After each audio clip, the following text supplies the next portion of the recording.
കേന്ദ്ര ആഭ്യന്തര മന്ത്രാലയത്തിന്റെ നിർദ്ദേശപ്രകാരമുള്ള മോക്ക് ഡ്രിൽ സംസ്ഥാനത്ത് 14 ജില്ലകളിലും നടന്നു. ദുരന്ത നിവാരണ അതോറിറ്റി ഓഫീസിന് മുന്നിൽ നിന്നും അനന്തു VS ചേരുകയാണ്. അനന്തു, ഏകദേശം അരമണിക്കൂർ നീണ്ടു നിൽക്കുന്ന മോക്ക് ഡ്രില്ലായിരുന്നു സംസ്ഥാനത്തുടനീളം എല്ലായിടത്തും നടന്നത്. തിരുവനന്തപുരത്തും അങ്ങനെ തന്നെയായിരുന്നു. എന്തൊക്കെയാണ് വിശദാംശങ്ങൾ?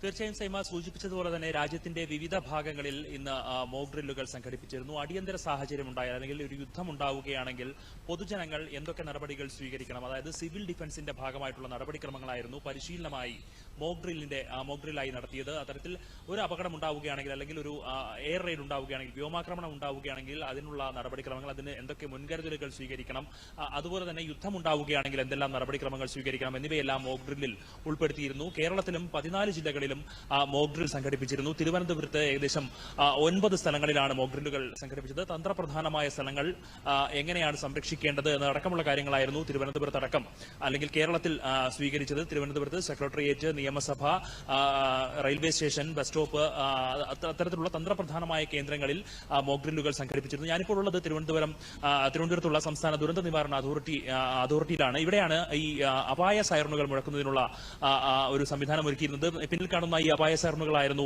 ഈ അപകട സൂചന നൽകാനായി മുഴക്കിയത്. ഈ അപകടമുണ്ട് അല്ലെങ്കിൽ വ്യോമാക്രമണമുണ്ട് എന്നതിന്റെ മുന്നറിയിപ്പായി ദൈർഘ്യം കൂടിയ സൈറണുകൾ മുഴക്കുകയായിരുന്നു. അതായിരുന്നു പൊതുജനങ്ങൾക്കുള്ള മുന്നറിയിപ്പ്. ദൈർഘ്യം കൂടിയ സൈറൺ കേട്ടാൽ അത് അപകട സൂചനയാണ് എന്ന് പൊതുജനങ്ങൾ മനസ്സിലാക്കണമെന്ന് നേരത്തെ തന്നെ ദുരന്ത നിവാരണ അതോറിറ്റി പറഞ്ഞിരുന്നു. കൃത്യം 4 മണിക്ക് തന്നെ ഇത്തരത്തിൽ ദൈർഘ്യം കൂടിയ സൈറൺ അടിച്ചിരുന്നു. അത് അപായ സൂചനയായിരുന്നു. അതോടുകൂടി ആ സൈറൺ കേൾക്കുന്നതോടുകൂടി ആൾക്കാരെ ഒഴിപ്പിക്കുന്നതടക്കമുള്ള നടപടിക്രമങ്ങൾ സ്വീകരിച്ചു. അതിനുശേഷമായിരുന്നു ഈ ബാക്കിയുള്ള മുൻകരുതലുകൾ സ്വീകരിച്ചത്. 4:28 ഈ അപായം ഒഴിഞ്ഞു എന്നതിനുള്ള സൂചനയായി ദൈർഘ്യം കുറഞ്ഞ സൈറണുകൾ പ്രവർത്തിപ്പിച്ചു. ദൈർഘ്യം കുറഞ്ഞ സൈറൺ പ്രവർത്തിപ്പിച്ചാൽ സുരക്ഷിതമാണ് എന്നുള്ളൊരു സൂചനയാണ് നൽകിയിരുന്നത്.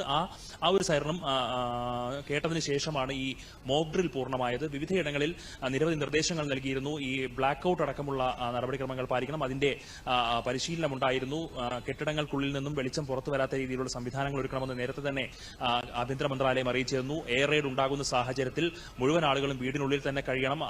അതിനുശേഷം വീടുകൾക്കുള്ളിലുള്ള വെളിച്ചം മുഴുവൻ അണയ്ക്കണം എന്ന് നേരത്തെ തന്നെ പറഞ്ഞിരുന്നു. അഥവാ അടിയന്തര സാഹചര്യത്തിൽ വെളിച്ചം ഉപയോഗിക്കേണ്ടി വന്നു കഴിഞ്ഞാൽ അത് വീടിന്റെ ജനലുകൾ കൂടി പുറത്തു വരാതെ കട്ടിയുള്ള കാർഡ്ബോർഡ് അല്ലെങ്കിൽ കർട്ടൻ ഉപയോഗിച്ച് അത് മറയ്ക്കണം എന്ന് ഉള്ള നിർദ്ദേശമുണ്ടായിരുന്നു. അതോടൊപ്പം തന്നെ തന്ത്രപ്രധാനമായ വലിയ കെട്ടിടങ്ങളുടെ ആണവ നിലയങ്ങൾ അല്ലെങ്കിൽ ആശുപത്രികൾ അങ്ങനെയുള്ള കെട്ടിടങ്ങളുടെ മുകൾ ഭാഗം തിരിച്ചറിയാനാകാത്ത വിധം കറുത്ത ടേപ്പിംഗ് ഉപയോഗിച്ച് അല്ലെങ്കിൽ കറുത്ത വസ്തുക്കൾ ഉപയോഗിച്ച് മറക്കണമെന്ന് അടക്കമുള്ള നിർദ്ദേശങ്ങൾ ഉണ്ടായിരുന്നു. അങ്ങനെ ഒരു അടിയന്തര സാഹചര്യം ഉണ്ടായാൽ പൊതുജനങ്ങൾക്ക് എങ്ങനെ അതിനെ അതിജീവിക്കാം അല്ലെങ്കിൽ പൊതുജനങ്ങൾ എങ്ങനെ പെരുമാറണം എന്നതടക്കം വ്യക്തമാക്കുന്ന രീതിയിലായിരുന്നു സംസ്ഥാനത്തിന്റെ വിവിധ ഭാഗങ്ങളിലും രാജ്യത്തിന്റെ വിവിധ ഭാഗങ്ങളിലും മോക്ക് ഡ്രിൽ സംഘടിപ്പിച്ചത്.